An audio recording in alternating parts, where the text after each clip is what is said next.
Today we're going to be looking at painting with sauces, including soy sauce. If you have watercolors, you're welcome to use those, but I do suggest giving these a try.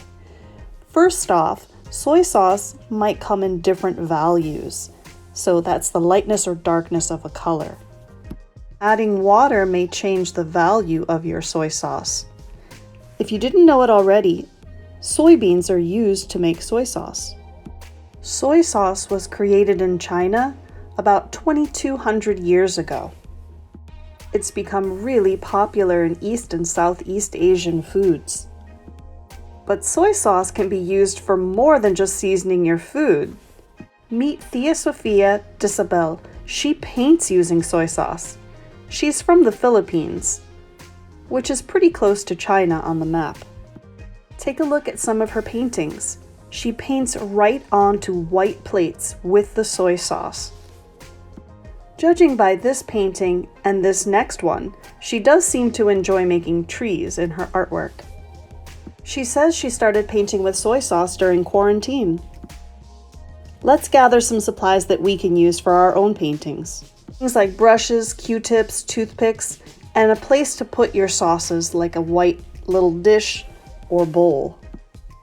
When you're ready, put some soy sauce in a dish or a small bowl, and you might want to experiment with the value. By adding water, you can change how light or dark the color of your soy sauce is.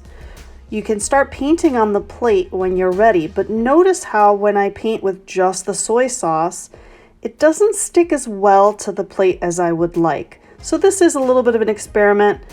The hot sauce that I tried next wound up turning out a little better because it was thicker, and I was able to experiment a bit with the value there, but it stuck to the plate a lot better than just the plain soy sauce did. But maybe your soy sauce, if you're using that, will work a little better. If it's darker and thicker, it might stick to your dish a little better than mine did. But what did work was the soy sauce over the hot sauce. That worked really well. Here's an experiment with some mustard. This one didn't work out as well for me, but not everything has to be a success, but it is a learning experience.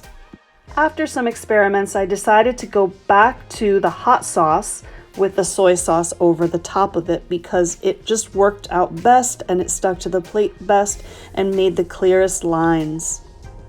I wanted to point out that I'm using the same plate that I used in the other paintings.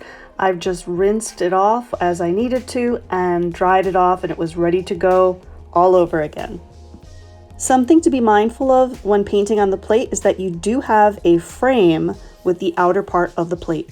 If you plan on working on paper instead of a plate, or in addition to, you might think about creating a shape that you paint within and then sketching some sort of a drawing that you can fill in with the soy sauce or hot sauce or whatever sauces you might think about using in your work. Don't forget that you can play with the value of the sauces by adding more water or not adding as much.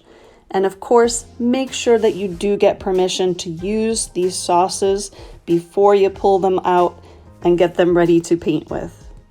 If you have watercolor paints and you'd rather use those, you are of course welcome to. You can explore value just the same as you would with these sauces by adding more or less water. If you're painting with Q-tips or toothpicks, there are really a lot of designs that you can create with them. With the Q-tip, making a dot turns out pretty well, and the toothpicks are good for very, very fine details. And maybe a little hard to see in the video, but as I was working with them, I could see the details, but they were very thin. Remember that working this way is an opportunity for us to explore and experiment. So have fun with it.